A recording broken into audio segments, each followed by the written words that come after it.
오늘도 여러분 영의 귀를 열고 성령이 하시는 말씀을 들으시기를 축원합니다.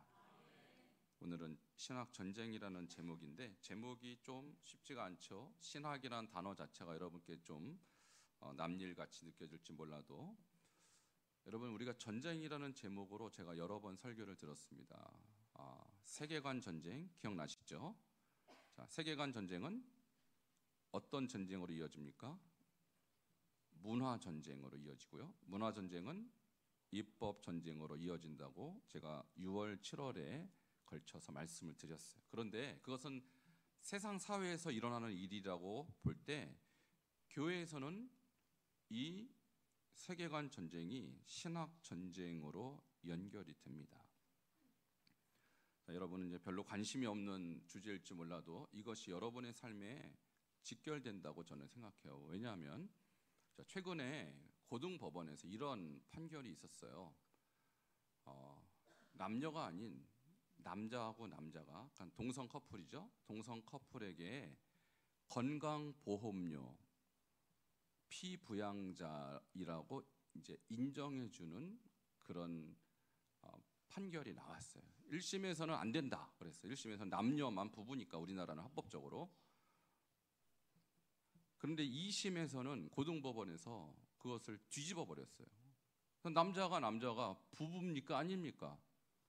아니에요. 그 우리나라의 헌법에 그렇게 나와 있어요. 36조 1항에 부부에 대한 정의가 남자 한 명, 여자 한 명으로 구성된 것이 가족의 기본이다. 이렇게 나와 있다고요, 분명히. 그런데 법은 그렇게 있는데 대법관이 고등법원에서 그걸 뒤집어 버렸어요. 이 불법입니다. 버젓이 법을 뒤집어 버리는 현상이 일어나는데 왜 이러한 판결을 고등법원의 판사가 내렸을까? 이제 그 법을 잘 아는 법조인들은 거기 누가 판결을 내렸는지 다 알죠. 그러니까 여기에 반대하는 사람 또 찬성하는 이 법관의 성향을 다 아는데 한 사람이 뒤집었어요. 근데 그 한 사람이 원래는 이것을 지지하지 않는 사람이었다 그래요. 원래는. 나중에 뒤집혔는데 놀랍게도 그 사람이 기독교인이랍니다. 기독교인인데 동성애자에게 법적으로 건강보험료를 가족으로 인정해줘라 이렇게 판결을 내렸다는데 저는 처음에 이 법관을 굉장히 이 사람 나쁜 사람이네 이렇게 생각했는데 생각해보니까 그게 아니에요. 그 사람이 교인이라 그랬죠. 그럼 누가 더 나쁜 거예요? 그게 목사가 더 나쁜 거예요. 목사가 설교를 어떻게 했길래 자기 교회 교인이 법을 몰라서가 아니잖아요. 자기 가치관의 문제 아닐까요? 법원에서 판사가 판결을 낼 때는 자기 가치관이 개입되는 거 아닐까요? 당연히 개입되죠. 근데 어떻게 성경이 기준이 아닌 자기 세상적 기준을 가지고 판결을 내릴 수 있었을까? 그 목사가 잘못된 거죠. 근데 저는 그 목사를 아주 괘씸하게 생각해 보니까 또 그게 아니에요. 그럼 그 목사는 왜 똑바로 안 가르쳤을까? 교인들을. 그 목사가 신학교를 다니지 않았겠어요? 당연히 신학교 졸업하고 목사가 되는 거니까. 생각해 보니까 그 목사를 가르친 교수가 똑바로 안 가르쳤구나. 그래서 신학이 문제라는 거예요. 신학이 문제다. 결국은 지금 유럽의 36개국, 미국과 유럽, 소위 말하는 이 선진 기독교 국가들이 왜 동성애와 차별금지법을 다 통과시켰느냐? 이건 법의 문제를 떠나서 그 이전에 신학이 무너졌기 때문이에요. 신학이. 다시 말하면 성경은 정확무오한 하나님의 말씀하고 믿지 않는 세속주의 신학이 신학교를 지배하고 이 세속주의 신학을 배운 목회자들이 성경을 하나님 절대무한 진리로 받아들이지 않았기 때문에 성도들이 아무 생각 없는 거라고요. 그래서 법적 판결이 그렇게 통과돼도 가만히 있는 거예요. 자, 이제 왜 신학 전쟁인지 이해가 되셨습니까? 그러니까 여러분은 나는 신학 안 배우는데 그럴 게 아니라 여러분은 신학을 배운 목회자의 설교를 듣고 있고요. 그것은 여러분의 가치관을 형성합니다. 그러니까 교수가 잘못 가르치면 목사가 잘못 배출되고 그러면 성도까지 영향을 크게 받는다라는 거예요. 그러므로 여러분 이 전쟁에 여러분 참여하셔야 됩니다. 그렇다고 여러분이 신학교를 가야 되냐? 그런 문제는 아니에요. 여러분이 이 부분에 대해서 관심을 갖고 어떤 방식으로든 이 전쟁에서 참여해서 다시는 이런 일이 발생하지 않도록 여러분 노력해 주시기를 축원합니다. 자, 그러면 신학에 두 가지 큰 흐름이 있어요. 여러분 이거를 아시면 좋을 것 같아요. 첫 번째, 신학은 신본주의 신학이 있습니다. 함께 따라 하시겠습니다. 신본주의 신학. 신은 하나님을 말하는 것이고 본은 근본을 말하는 거예요. 누구를 근본으로 여기느냐? 하나님을 근본으로. 자, 그러면 신본주의 신학은 어떤 신학인가? 제가 저렇게 정의를 해놨는데 한번 따라 하시기 바랍니다. 성경을 절대무오한 하나님의 말씀으로 믿는 신학. 자, 무오하단 말이 뭐냐면 오류가 없다. 거기에는 그 어떤 실수가 없다라는 뜻이에요. 여러분 성경을 무오한 하나님 말씀으로 믿습니까? 자, 그러면 두 번째 신학은 반대겠죠. 성경에 문제가 있다. 성경은 오류가 있다라는 신학이에요. 자, 그것을 무슨 신학으로 하냐면 인본주의 신학이라고 해요. 따라하시겠습니다. 인본주의 신학. 인본주의 신학은 뭐냐면 성경을 하나님의 말씀인 하나님의 계시로 보지 않고 인간의 이성으로 연구하는 거예요. 인간의 이성. 자, 여러분 생각이 있으시죠? 그러면 생각해 보는 거예요. 창조가 정말 됐을까 안 됐을까? 여러분 예수님이 동정녀의 몸에서 탄생했다고 믿습니까? 자, 이렇게 믿은 게 여러분 머리로 생각한 걸까요? 성령이 감동하신 걸까요? 그렇죠. 어떻게 처녀가 애를 낳습니까, 여러분? 아무리 생각해봐도 안 믿어져야 돼요, 그건. 근데 그걸 여러분 믿는다고요? 진짜 믿으세요? 이거 제정신이세요? 성령의 감동이에요? 그렇죠. 제정신으로는 믿을 수가 없는 사실이라고. 여러분 예수라는 분이 죽었어요. 인간이 죽었다고요. 그런데 3일 만에 부활했다? 여러분 믿습니까? 이거 여러분의 이성입니까? 성령의 감동입니까? 그렇죠. 이건 인간의 이성으로 받아들일 수 없는 이야기라고요. 성경이 전체가 다. 그렇지 않겠어요?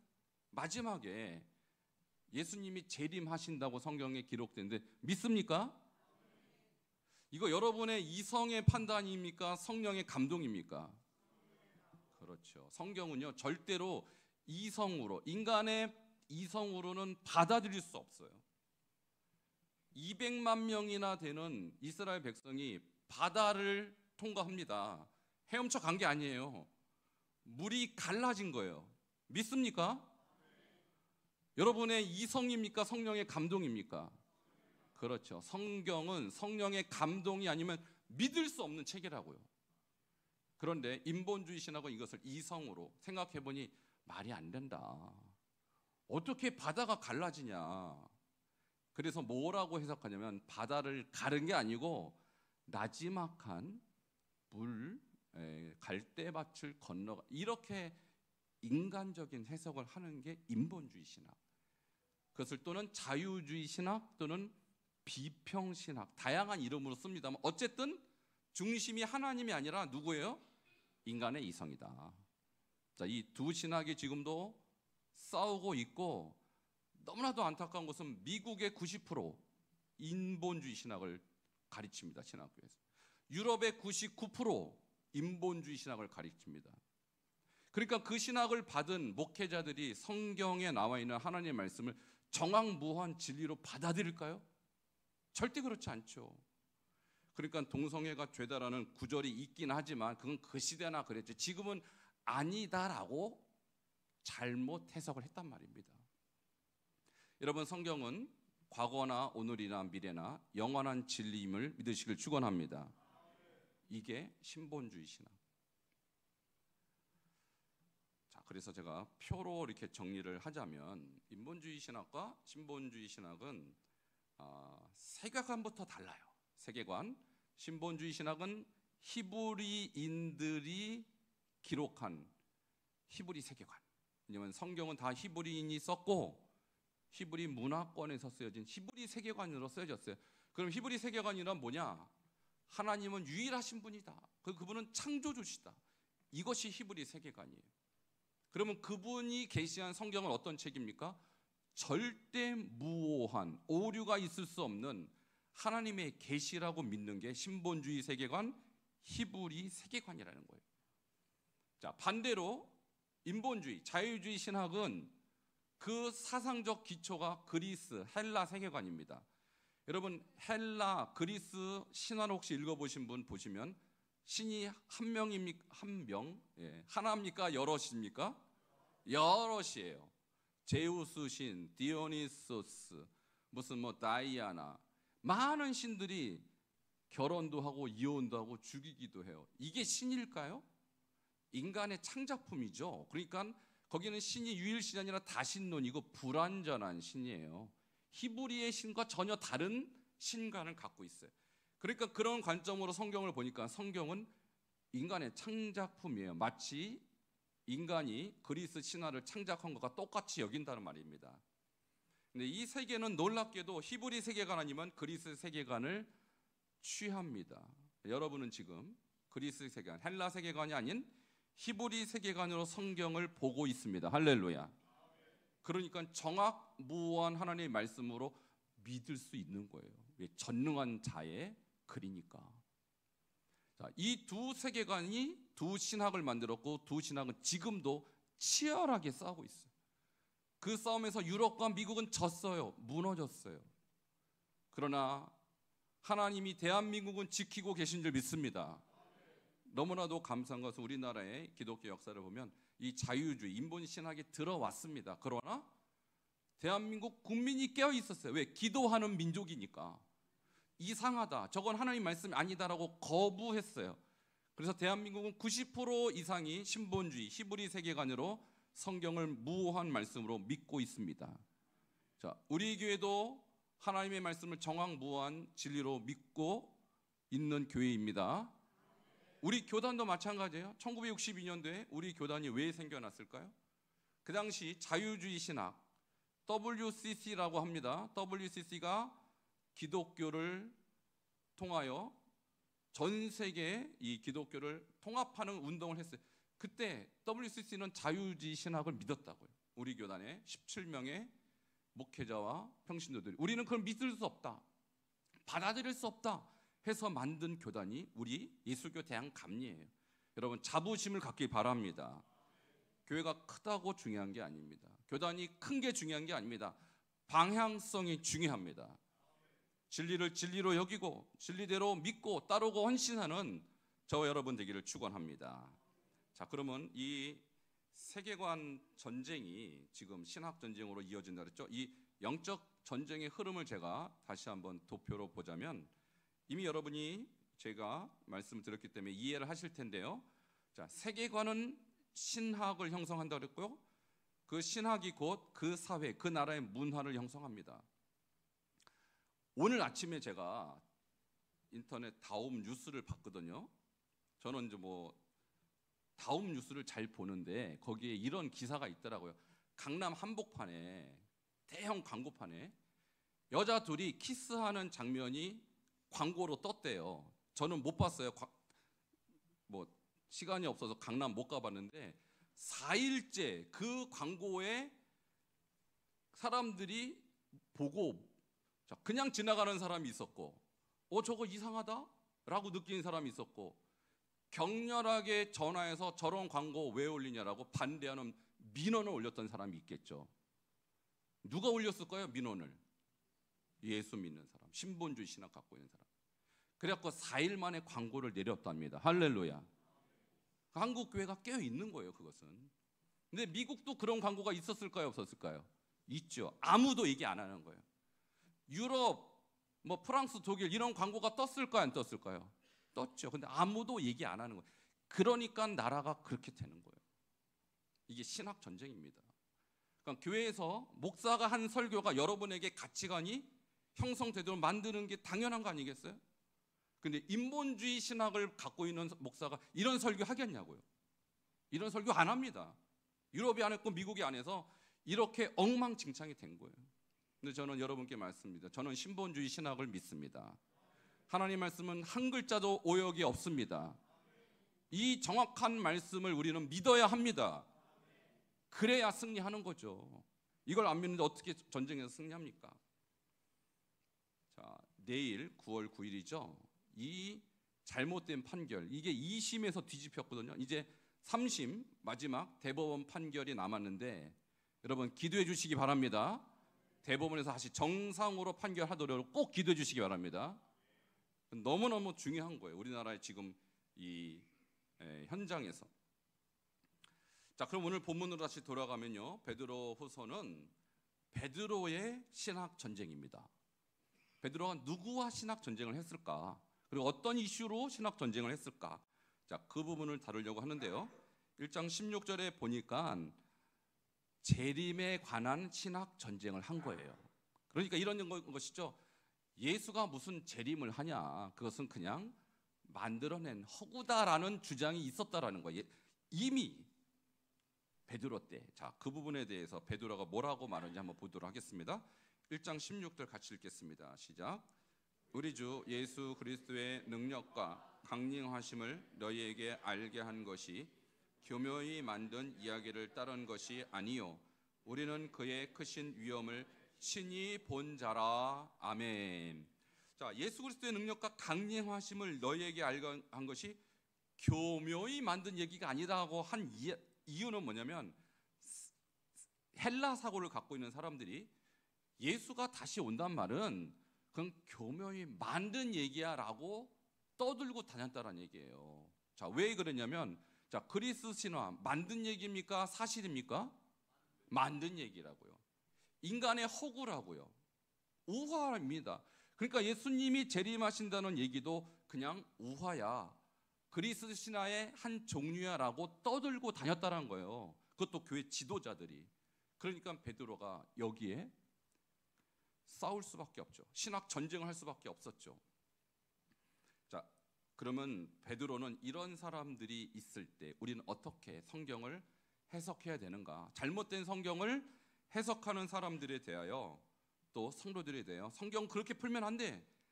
제대로 봐야 돼. 라면서 성경을 해석하는 원리를 가르쳐 줍니다. 그것이 오늘 본문이에요. 1장 20절을 먼저 보도록 하겠습니다. 성경은 어떻게 해석해야 하는가? 1장 20절 같이 읽겠습니다. 시작. 먼저 알 것은 성경의 모든 예언은 사사로이 풀 것이 아니니. 이렇게 나와요. 자, 성경의 모든 예언, 구약 성경의 모든 말씀을 얘기하는 거예요. 자, 어떻게 풀면 안 된다고요? 사사로이 풀지 말아라. 사사로이라는 말은요, 이디아스라는 단어인데 개인적으로 개인의 견해에 따라 풀면 안 된다. 그러니까 예수님의 재림은 허구다라고 주장했던 사람은 자기 생각이에요. 헬라적인 사고로 그것은 그냥 신화적 이야기야. 그런 일은 절대 없어. 그러니 편안하게 마음 놓고 살아. 심판 따위는 없어. 이렇게 잘못된 신학을 전파했다는 것입니다. 자, 여러분도 마찬가지입니다. 여러분, 우리가 성경을 볼 때 내 생각에는 이렇게 성경 풀면 안 돼요. 성령의 감동을 항상 구하시기 바랍니다. 성령이 감동해야 창조도 믿어지고, 성령이 감동해야 예수님의 동정녀 탄생도 믿어지고, 예수님의 부활도 믿어지고, 재림도 믿어지는 거예요. 이건 인간의 이성으로는 받아들일 수 없는 너무나도 믿기 어려운 이야기라는 것입니다. 그러나 성령이 감동하시면 믿게 되는 거예요. 이것이 중요한 거예요. 그러니까 사사로이 내 생각에는, 내 판단에는, 내 이성으로는 그것은 성경을 보는 방식이 아니라는 거예요. 안타깝게도 서구의 많은 신학들이 성경을 사사로이 풀었습니다. 내 생각, 내 이성, 내 판단대로 풀어서 교회를 망가뜨린 거예요. 자, 그런 일이 없기를 축원합니다. 자, 성경을 항상 기도하면서 읽어야 돼요. 항상 성령의 조명 가운데 읽어야 하는 것입니다. 자, 그러면 이렇게 사사로이 풀게 된 이유를 제가 설명합니다. 그것이 바로 자유주의 신학의 뿌리, 인본주의 신학의 뿌리인데 그것이 바로 헬라 철학이에요. 헬라 철학. 자, 제가 계시록 설명할 때 계시록에 횡행했던 이단 무슨 주의라고 말씀드렸는데 혹시 기억나십니까? 영지주의 때문에 계시록의 교회들이 주님 앞에 책망받았어요. 그러면 영지주의의 뿌리는 뭐냐면 플라톤의 이원론이에요. 이게 어려운 말 나왔네요. 여러분 플라톤 들어보셨습니까? 지금 들어보셨죠? 자, 한번 플라톤이라는 사람이 누군지 한번 제가 설명해 잘 들어보세요. 철학하면 플라톤이에요. 난 철학 따위는 관계없어 하지만 어쩔 수 없어요. 철학하면 플라톤이라고요. 그리고 플라톤의 제자가 아리스토텔레스 들어보셨죠? 이 정도는 아셔야죠, 여러분. 이 정도는 아셔야 돼. 그럼 플라톤이 주장한 건 뭐냐? 이원론은 또 뭐냐? 이런 거예요. 육으로 보이는 이 세계는 오히려 이것은 허상이다. 그리고 진짜 중요한 것은 따로 있다. 이데아. 그래서 눈에 보이지 않는 세계가 진실된 것이고 눈에 보이는 이 세계는 헛된 거야. 그러니까 예수가 이 헛된 세상에 올 리가 있겠어요, 없겠어요? 그 사람들의 관심에서는 없는 거죠. 그래서 예수가 육체로 올 리가 없다. 왜 허상에 왜 오냐, 신이. 저기 보이는 이데아 있는 거야. 그래서 육체로 오신 것을 부인한 것이 영지주의라고요. 그러니까 인간이 이 땅에서 짓는 모든 죄 다 허상이니까 상관없다. 이렇게 가르쳤다고요. 이것이 플라톤의 이원론이고 이것이 기독교에 들어와서 영지주의 신학, 가짜 신학이죠. 여기에 일곱 교회들이 속았다라는 증거가 나와 있습니다. 그게 니골라당이에요. 바로 니골라당이 영지주의였어요. 그럼 이 영지주의 신학은 1, 2세기, 3세기, 4세기 쭉 가다가 계몽주의가 16세기, 17세기에 계몽주의가 일어났죠. 자, 그때 기독교가 계몽주의 신학으로 바뀌는데 이때 많은 철학자들이 여러분 들으면 알만한 철학자들이 등장합니다. 혹시 여러분 임마누엘 칸트라고 들어보셨어요? 지금 들어보셨잖아요. 자, 혹시 베이컨이라고 들어보셨어요? 먹는 베이컨 말고 유명한 철학자들이에요. 뭐 데카르트 들어보셨어요? 이 정도는 아셔야 되는데. 자, 이런 계몽주의 철학자들은 알고 보면 다 자기가 하나님 믿는다, 신학을 한다라는 사람들이에요. 근데 그 사람들이 영지주의 신학을 받아서 뭐라고 얘기하냐면 성경은 팩트가 아닌 일종의 비유다. 예수의 탄생, 예수의 부활, 예수의 재림 다 비유지 팩트가 아니다. 이런 식으로 영지주의적, 이원론적 해석을 했단 말이에요. 그것이 현대 자유주의로 들어와서 성경을 말씀대로 믿지 않는 이단적 신학이 만들어진 원인이 거기에 있는 것입니다. 자, 그 중에서 한 사람 소개합니다. 자, 계몽주의 신학자 중에서 토마스 홉스라는 사람이 성경을 이런 식으로 해석했는데 이거 굉장히 잘못된 거죠. 이게 이단적 오늘날의 자유주의 신학의 어떤 모습인 것이죠. 이렇게 해석했어요. 이적은 기적입니다. 예수님이 죽은 자를 살리고 물 위를 걷고 이런 이적은 비유와 같은 성질로 이해돼야 된다. 왜 이런 식으로 이해되냐면 안 믿어지니까 자기 이성으로 보니까 이건 비유다 이렇게 판단해 버린 거예요. 즉 실제로 일어나는 사건이 아니라 영적으로 해석해야 된다. 자, 영지주의, 영적으로 해석하자. 이게 토마스 홉스나 베이컨이나 데카르트나 칸트나 다 똑같이 이렇게 해석했어요. 성경을. 말씀이 곧 진리라고 생각하지 않았다는 것입니다. 그러니까 다른 문헌과 똑같은 판단을 했던 것입니다. 여러분이 재림을 우리는 지금 오늘 다루고 있는데 현대 신학자 중에서 자, 4명 소개하는데 뭐 이분들 얘기를 여러분이 혹시 들어보실 줄 모르는데 너무너무 유명한 신학자입니다. 칼바르트, 라인홀드 니버, 발음도 잘 안 되는 사람들인데 루돌프 불트만, 폴 틸히, 여러분 현대 신학자의 거장들입니다. 우리나라의 목회자들이 이 사람들한테 배우고 와서 목회합니다. 우리나라 신학교 교수들이 이 사람들을 추종합니다. 근데 이 사람들이 한결같이 예수의 재림을 부인해요. 예수 오는 거 아니다. 그냥 비유적으로. 여러분에게 다시 한번 묻겠습니다. 예수님 재림하십니까? 여러분도 철석같이 믿는 것을 이 신학교의 대단한 세계적인 학자들이 안 믿는다고요. 이 사람들에게 배운 우리나라의 신학교 교수들이 목회자들한테 뭐라고 가르치겠냐고요.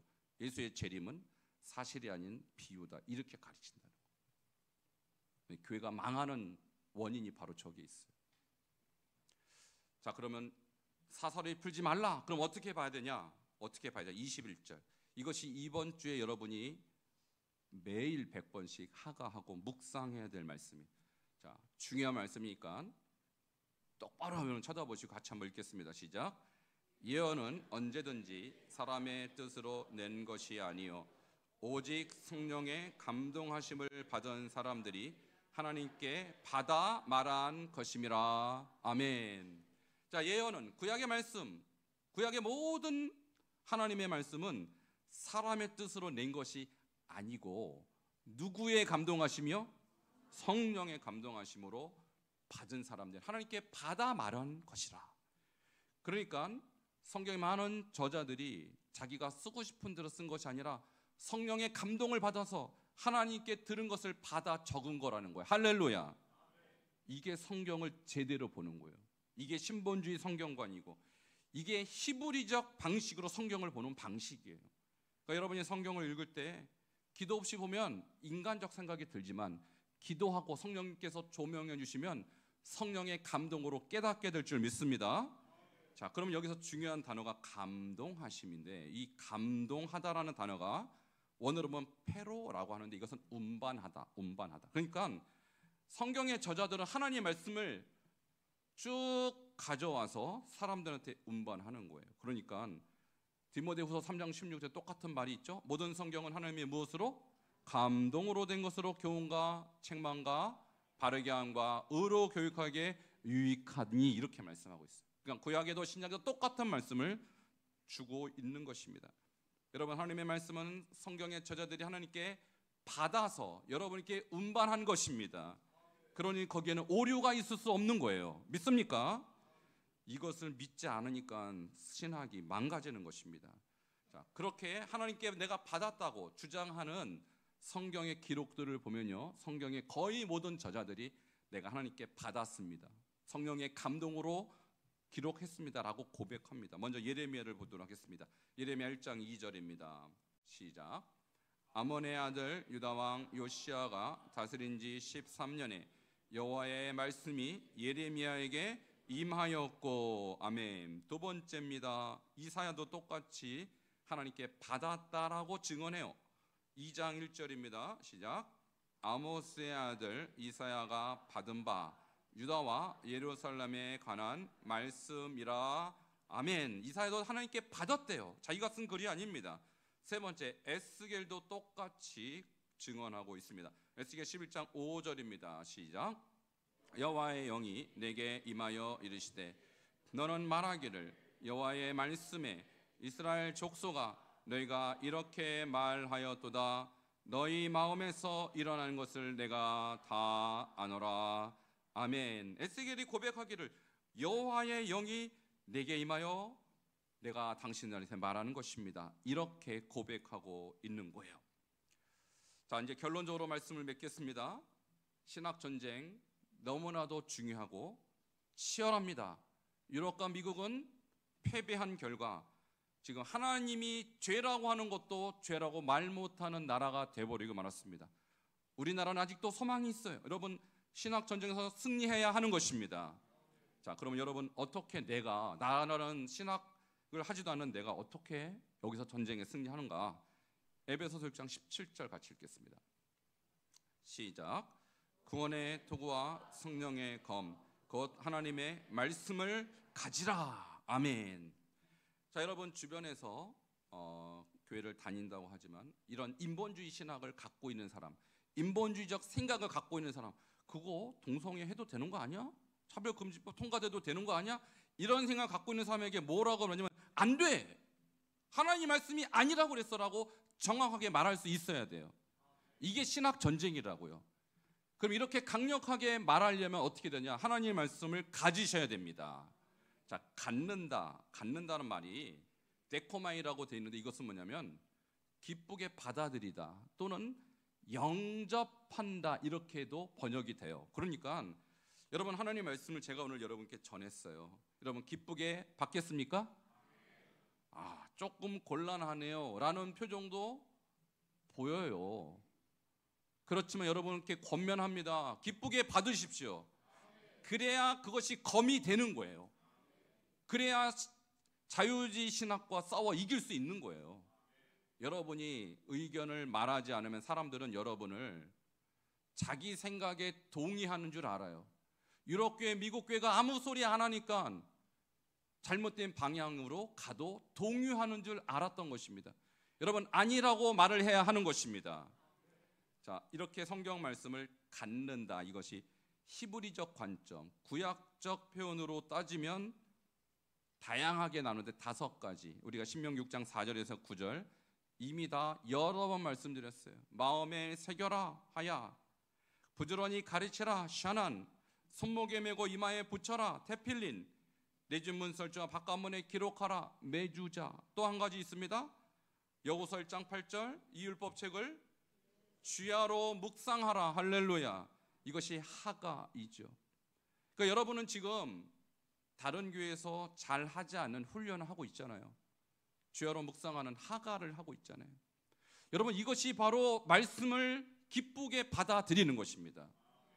이 오늘의 구절을 매일 하루에 100번씩 하는 것이 바로 신학 전쟁인 것이에요. 이렇게 하는 사람은 절대 무너지지 않고 이 세상을 지켜나갈 줄 믿습니다. 최근에 이 신학 전쟁이 아주 치열하게 전개되는 하나의 사건이 있었어요. 그것이 제가 한번 말씀드렸습니다만 성경수호협회라는 협회가 만들어졌어요. 자, 여기에는요, 한국 교회에 성경을 정황무한 하나님의 진리로 여기는 신학교 총장들, 교수들, 법조인들, 의사들, 이런 분들이 모였어요. 이틀 동안 행사를 하는데 무려 한국에서 신학교 총장 9명이 참여했습니다. 대단한 거예요. 이것은 총장들이 그렇게 바쁜 분들이 한 자리에 올 리가 없습니다. 얼마나 한국 교회가 위기인지 알고 있는 거예요. 근데 안타깝게도 감리교를 대표하는 신학교가 있어요. 감리교 신학교라고. 근데 거기는 총장도 안 오고 아무도 안 왔어요. 교수들이. 왜 안 왔을까요? 왜 안 왔을까요? 바빠서? 생각이 달라서예요. 성경을 정황무한 하나님의 진리라고 믿지 않기 때문이에요. 아무도 안 왔어요. 자, 그런데 감리교가 또 하나 있죠? 무슨 감리교? 그렇죠. 예수교 대한감리. 제가 대표로 갔습니다. 여러분, 감리교 대표. 여러분, 교단이 크고 작은 게 중요한 게 아니에요. 하나님의 말씀을 진리로 믿으면 하나님이 사용하십니다. 그래서 제가 거기에서 발제했던 주제가 뭐냐면, 다음 장면 띄워주시면, 성경의 신적 권위를 세우는 히브리 사고에 대한 연구라는 제목으로 우리 신학 교수들이 12분씩 30명이 나와서 발제를 한 거예요. 이렇게 자기의 어떤 성경적 관점을 이렇게 강연을 한 것입니다. 여러분 목장 방에 카톡으로 이 영상을 다 보내는데 거기는 영상만 보는 게 아니고 성경수호협회 여러분이 가입하게 돼 있어요. 자, 가입하시기 바랍니다. 가입하고 사람들한테 얘기해 주세요. 지금 이렇게 치열한 신학 전쟁이 벌어지고 있다. 근데 우리가 여기서 가입해서 신학 전쟁을 참여해야 된다. 여러분은 그냥 교회 왔다 갔다 하지만 지금 세상은 무너지고 있다고요. 여러분이 모르는 사이에 교회가 무너지고 있다고요. 여러분, 전쟁에 참여하시기를 축원합니다. 그래서 우리 교회는 이 신학 전쟁의 최전방에 서서 하나님 나라를 지키고 교회를 지키고 그리고 이 나라를 지키는 저 여러분 되기를 주 여러분 축원합니다.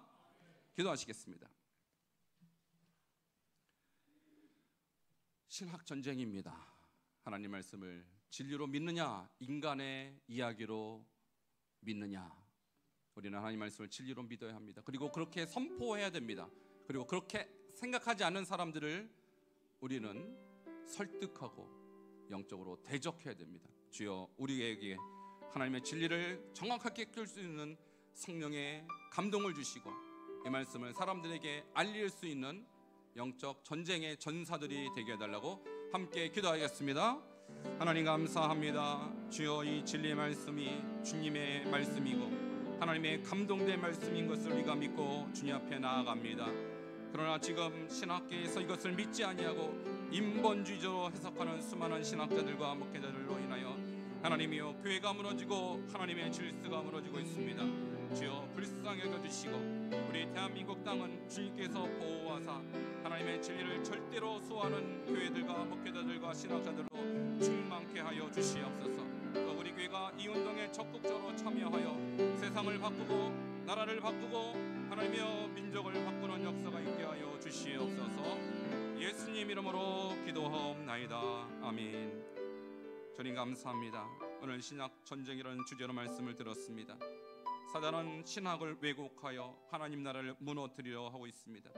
우리는 하나님의 진리의 말씀을 정확무한 진리로 받아들이고 이것을 마음에 새기고 죄로 묵상함으로 하나님 영적 전쟁, 신학 전쟁에서 승리하는 하나님의 백성들 되게 하여 주시옵소서. 예수님 이름으로 기도하옵나이다. 아멘. 준비하신 예물 드리도록 하겠습니다.